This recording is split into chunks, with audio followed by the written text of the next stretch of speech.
The Evolved Leadership Podcast is sponsored by Evolved Strategy, a coaching and strategy consulting firm dedicated to empowering mission-focused business owners and executives to evolve as leaders and run successful organizations. Evolved Strategy exists to help leaders engage their teams in the mission of the organization, to help craft a meaningful and inspiring organizational strategy, to align vision with practical execution, and to do this while having a deeply fulfilling and meaningful engagement with life. My guest today is Jamie Buttigieg. Jamie is the franchisor of Skills Samurai in Australia and New Zealand, and the Chief Marketing Officer for Skills Samurai globally. Skills Samurai operates bricks and mortar learning centres in 5 countries, focusing on coding and STEM education. Jamie's background is in sales, operations and marketing. Leading up to Skills Samurai, Jamie was the National Sales and Operations Manager for ASX-listed Consumer Finance Thorngroup, and recently in 2020 sold his marketing agency to focus solely on Skills Samurai. I met Jamie many years ago when I engaged his marketing company for some promotional work I needed for an events business I was running at the time. We stayed in touch over the years as Jamie eventually sold his marketing business and took up his franchisor role with Skills Samurai. Some of the highlights of our conversation include hearing about the original inspiration that touched Jamie's heart that led to his move into Skills Samurai, taking a franchise model approach to reaching a wider market, teaching young people about leadership through project-based team learning, how holding onto control can sabotage your journey as a leader, a powerful story about the benefit of regular individual accountability conversations with your team, and Jamie's view on the greatest way to motivate people. And a bit of additional information: the largest team that Jamie has managed was 500 people in the Thorngroup. Right now there are 5 people running Skills Samurai in Australia. He has 4 children and 2 sausage dogs. He collects classic cars and enjoys playing the guitar poorly. Enjoy the conversation. Thank you, David. Great to be with you. And I think poorly was in brackets. I don't think we were supposed to read that and let our audience know that I play poorly, right? Now they all do. You who knows what they'll reach out to you for. Exactly. So, Jamie, let's get right into it. And the first question that we ask on the show is, can you share with us a bit about your leadership journey so far? Leadership journey so far. I might start in recent history. Actually, maybe I can go back. I think in my early days, I worked in a pet store and had a couple of formative mentors back then, which was good to have. They were the first couple of guys that handed me the books, Think and Grow Rich and How to Win Friends and Influence People. And that was sort of at the age of 17. And that sort of piqued my curiosity and interest in leadership and management and organisations. And from there went on to study commerce at university.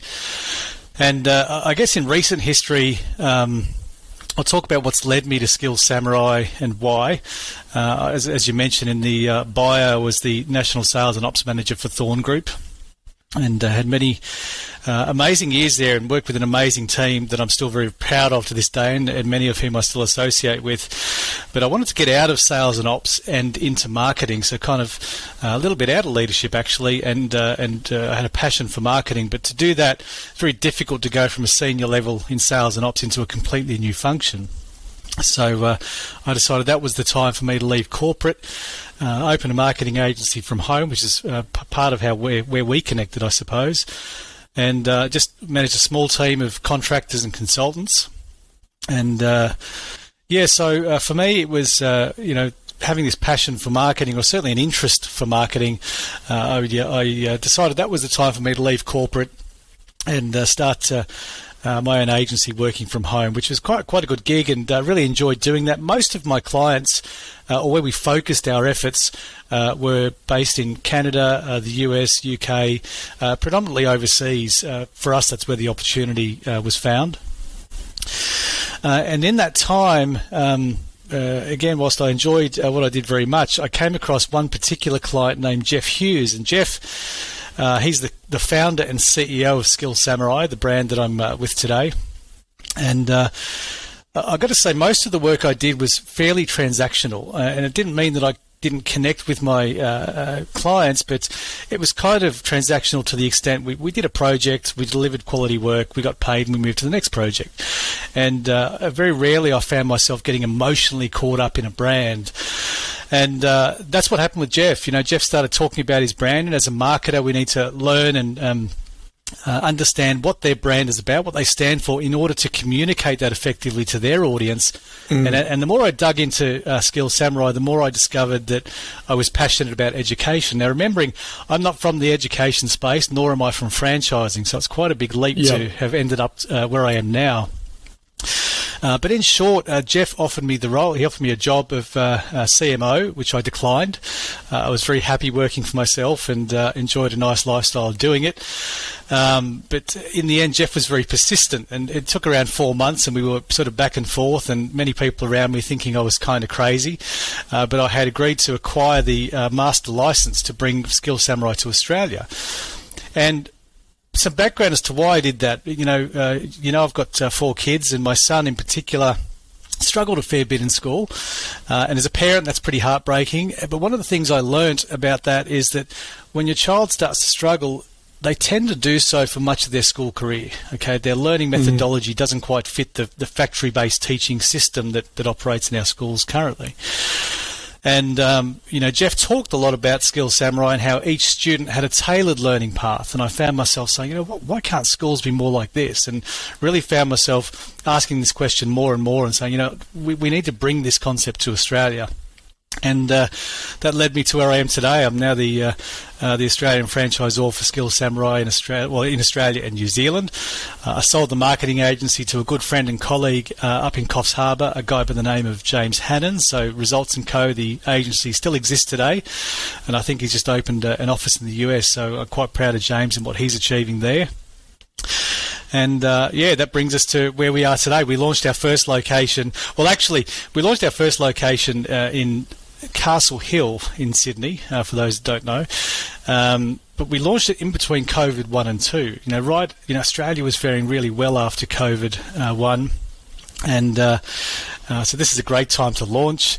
And then we didn't see the COVID 2 coming. And then, of course, we went into lockdown for, maybe 4 or 5 months. So that was particularly challenging as a leader, an entrepreneur, business owner, and after getting through that initial frustration and anger, effectively I've sold a business that I was really proud of to go into a new business that I'm proud of, but a lot was at stake. A lot more was at stake now. This is it was quite frustrating for me having to close the business, literally weeks after we opened it. But after getting through that frustration, that initial point of anger, and you kind of have to wake up and say, well, what is it that we can do? What can we influence in order to come out of this in the best possible shape to serve our community and their needs? So we spent a lot of time on marketing, introducing a new customer relationship management system, redefining all those automations and journeys, and making sure when we open we could do so on the right foot. And that brings us to where we are today. Well, that's really cool to hear, and there's so much there to explore. So, I mean, you ran a marketing business, you sold it, and, you bought the master franchise agreement for Australia and New Zealand component of Skills Samurai, and you're not a franchisor historically, so this is your first franchise. And here you are embarking on a very new journey, and you don't have an education background, so you're running a business that's in education. You've talked to me about Skills Samurai outside this interview, and I know you're very, very, very passionate about the business and what it offers. When we jump on the website, it seems to be very much about providing robotics and coding skills to kids in terms of after-school programs. That's my summary, but you're a far better place to talk about it. Can you share a bit more about what is the mission of Skills Samurai, and what do you want to see it achieve in Australia and New Zealand? Yeah, of course. Yeah, that was a fair summary, David. Well done.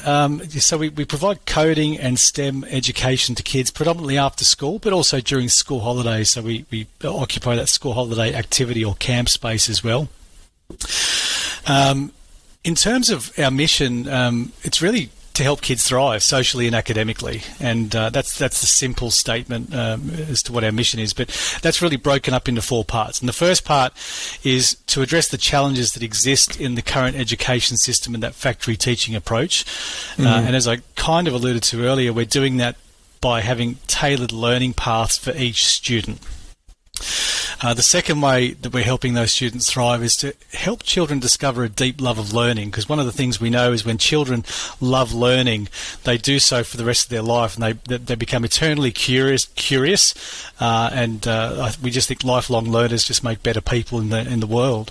They're the ones that go on to solve the world's problems, and we do this by effectively creating a fun learning environment. We look at what students are passionate about. For instance, kids love games like Minecraft or Roblox, so we tie our curriculum, so we teach kids how to make those games or how to code modifications to their favourite games. So that keeps them really engaged in that learning.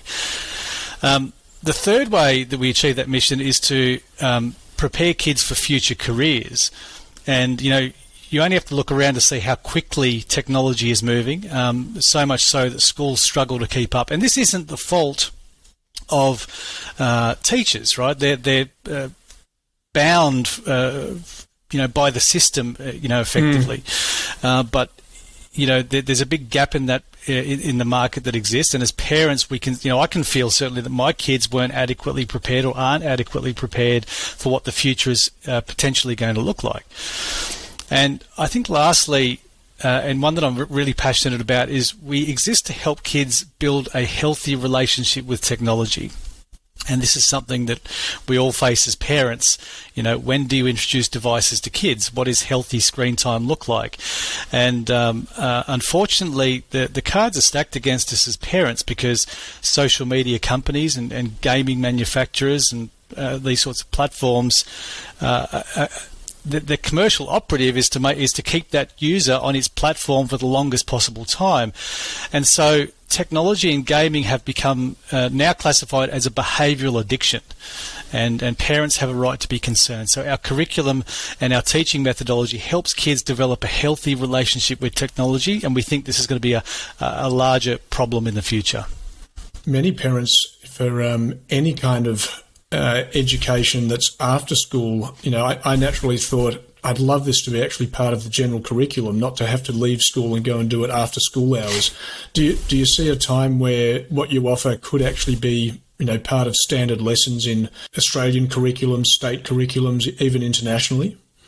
Yeah, there are lots of organisations working very hard to make that happen. And in fact, there are lots of passionate principals and teachers in the global community, for that matter, who are working hard to get this sort of curriculum installed in their systems, and rightly so. I think for us, though, and we partner with schools to take our curriculum into schools for those that don't have the skill set or the ability to be able to deliver these sorts of programs. But it's kind of like sport or music. You mentioned I play guitar, and I got my initial love of music at school when I was in year 9, but I found myself being passionate that I needed more, and the school only has so many hours in a day, and the curriculum isn't geared to take those students to give them those sorts of career skills like Skill Samurai. So I do see a time where this will be foundational curriculum. It may even replace some parts of the curriculum in order to fit and for the schools to adapt. But we see Skills Samurai as being the extension of schools where kids can come after school and achieve certifications or build career skills to set them up for the future. Yeah. And how does it work? Like, are you guys sort of in various states around Australia at this stage, running a team of educators who, kids gather in groups and learn this stuff? What does it look like on the ground at the moment? Yeah, good question, David. Yeah, for us, we're very focused on face-to-face learning, so it's a bricks and mortar approach. So we have physical learning centres, or we take our educators into schools, or it could be a community centre or a church hall, wherever the demand allows, I suppose. For some context, though, we only relaunched the brand post-COVID in January, so that was our official relaunch in Australia. We've opened 2 locations in the first 6 months. Our third is opening in the next quarter. And by the end of the year, we'll have 5 locations. So it's kind of a modest goal for year 1. Year 2 tends to be a little bit more aggressive, but we need to ensure things like our student and parent experience are the best that it can possibly be. So it's sort of like you're really testing out the concept and getting ready for a very significant scaling. So that I guess, if there's a whole bunch of parents who want to get their kids into your programs, that you can say, you just head over to this centre in this city, and any capital city they can access your program. Is that the goal as you grow?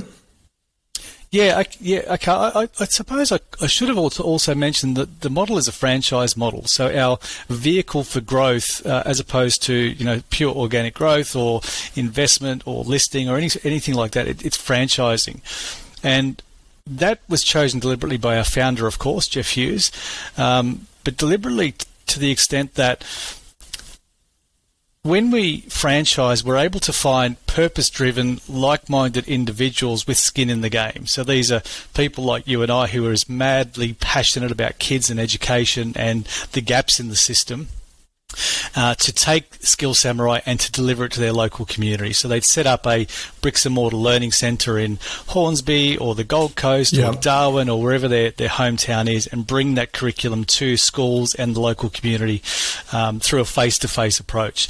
So one of the difficult things for us in delivering that level of impact and scaling, of course, is that it is a bricks and mortar approach. It's not a pure online model. And a lot of people sort of say, well, why aren't we just delivering this online? It's a tech company, right? Like, shouldn't we just be delivering this online? But the research is clear. Kids learn better in a face-to-face environment.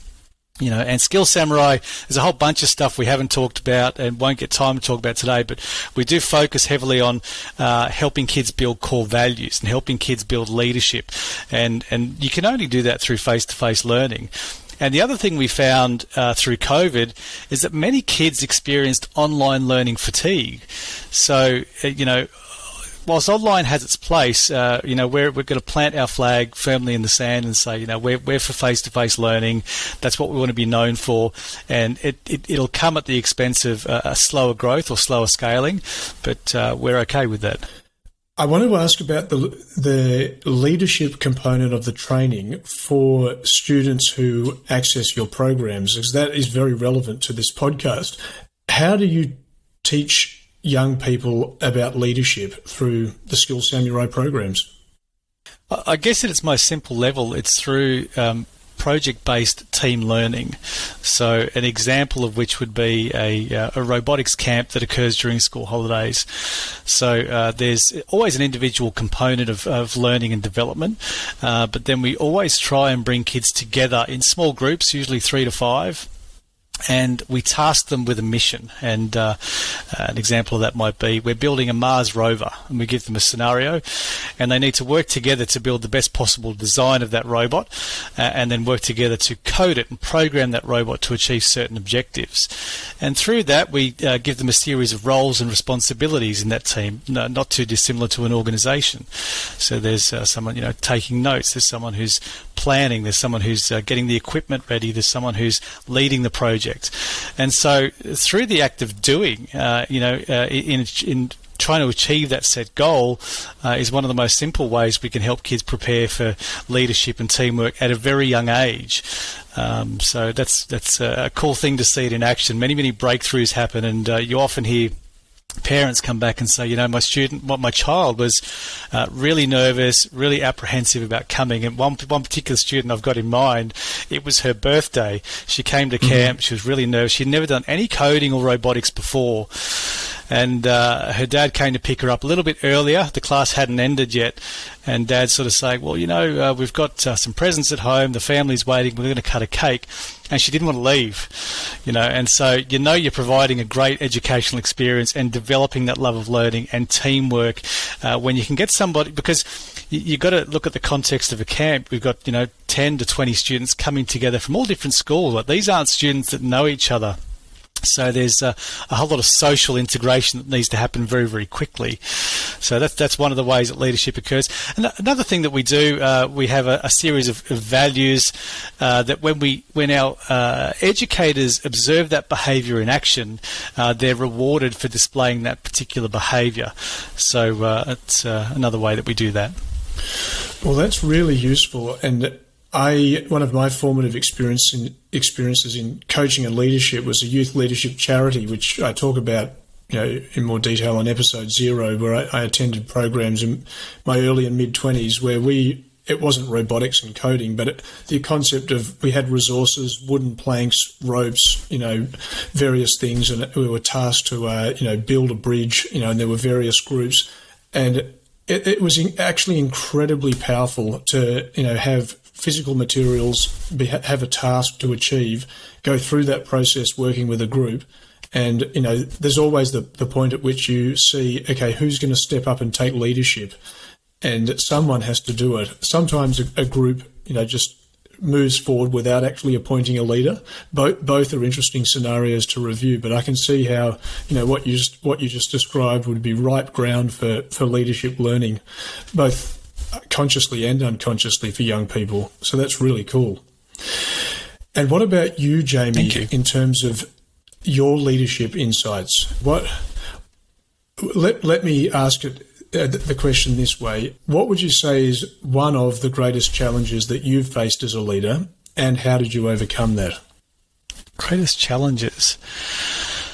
That's a tough question. A good question, a tough question. One of the challenges, I suppose, for me was, parking things like ego aside, and pushing through those barriers that you create yourself.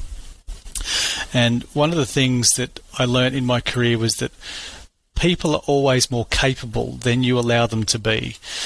And, many leaders struggle with letting go of control. And that can be for a number of reasons. Perhaps it serves them to protect their status or role within an organisation. Some think that, perhaps control needs to be present in order to have that responsibility, or to deal with that responsibility and accountability. And that can only get you so far. For me, this notion of control and perhaps ego tied into that was really sabotaging. And of course, you observe these same things, but I was in a role that I wasn't doing particularly well at. The skills that I had learnt up until that point had served me relatively well. We weren't terribly underperforming, but we weren't setting anything on fire. And that was, partly due to the fact that I thought to lead well, I had to have this control over the people and the processes and the numbers and the delivery systems and all these sorts of things in this business. And back in 2014, there was a shuffle in this organisation, and so I was given another region to run.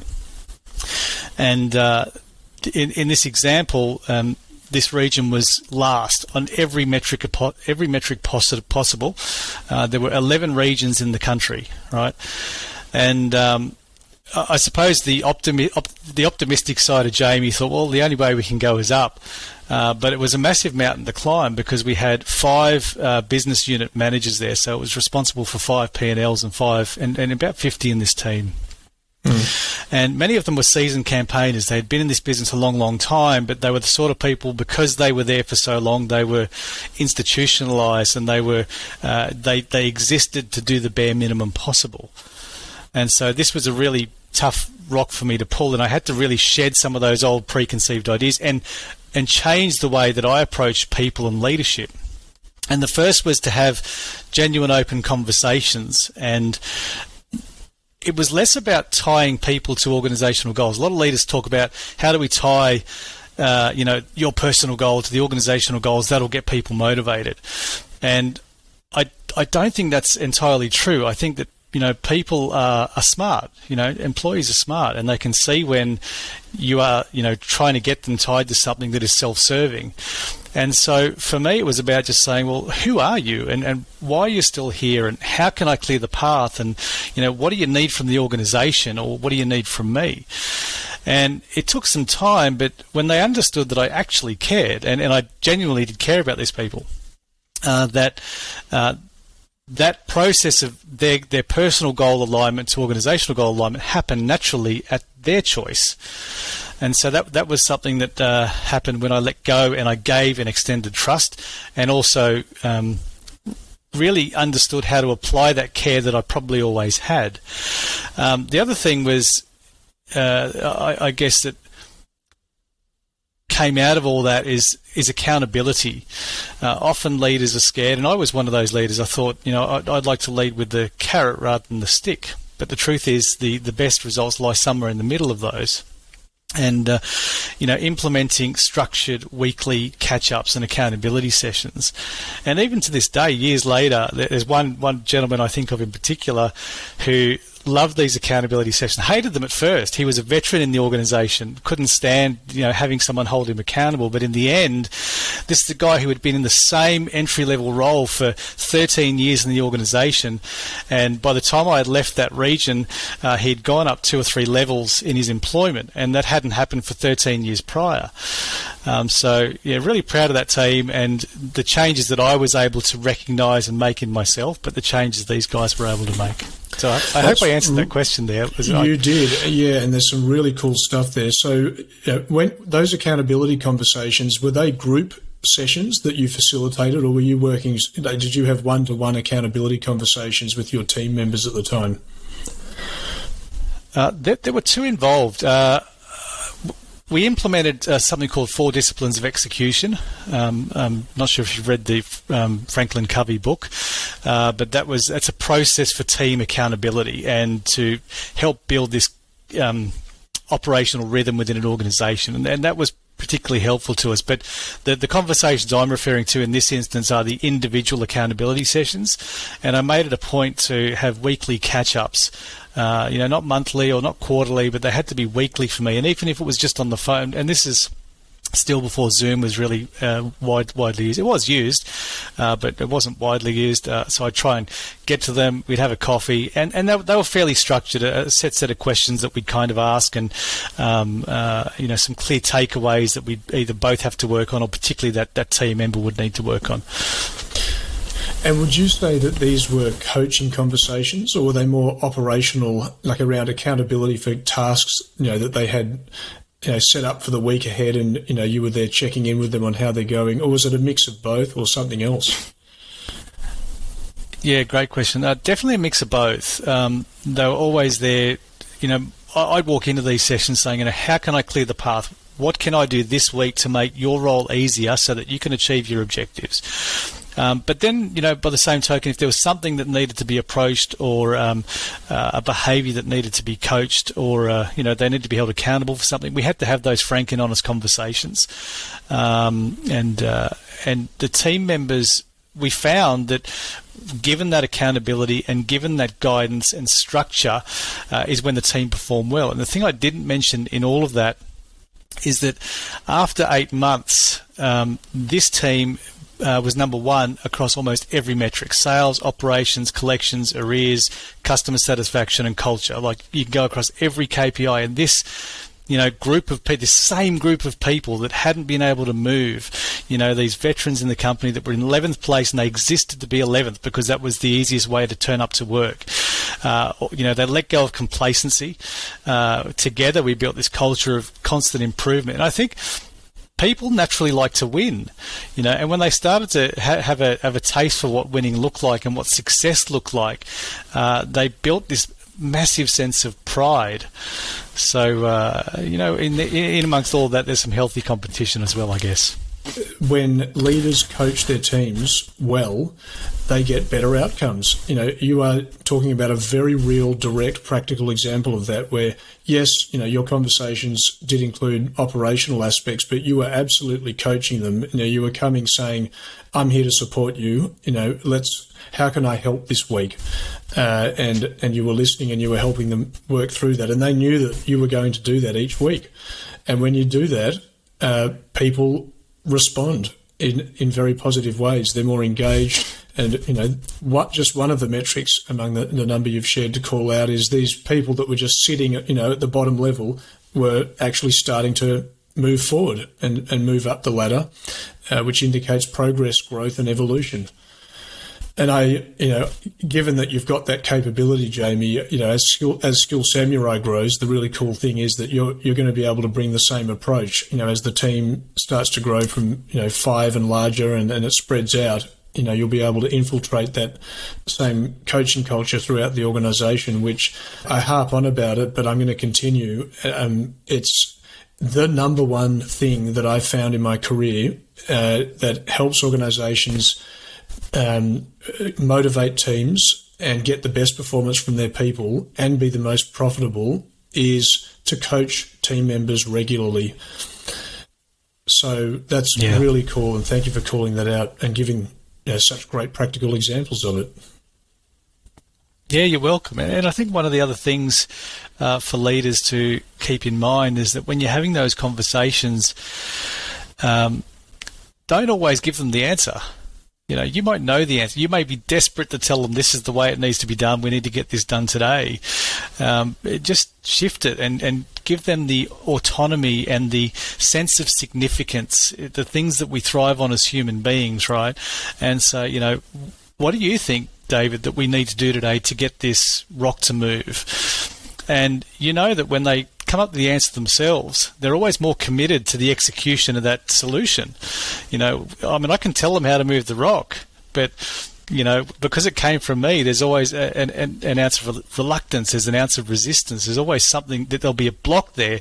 But when you allow them to take on that responsibility, you can just create something else.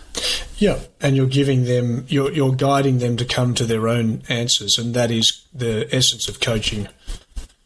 Yeah, and it's well proven to be the greatest way to motivate people when they come to the answers, and then they feel they take responsibility for executing them in terms of action. Indeed. So for those listeners who do want to reach out and connect with you, what's the best way for them to do that? Of course, on LinkedIn, Jamie Buttigieg, or just head to our website, skillsamurai.com.au. Cool, and we'll put that in the show notes. Jamie, it's been an absolute pleasure. Thank you so much. You're welcome, David. It was great to reconnect again. The Evolved Leadership Podcast is sponsored by Evolved Strategy, a coaching and strategy consulting firm dedicated to empowering mission-focused business owners and executives to evolve as leaders and run successful organisations. Evolved Strategy exists to help leaders engage their teams in the mission of the organisation, to help craft a meaningful and inspiring organisational strategy, to align vision with practical execution, and to do this while having a deeply fulfilling and meaningful engagement with life.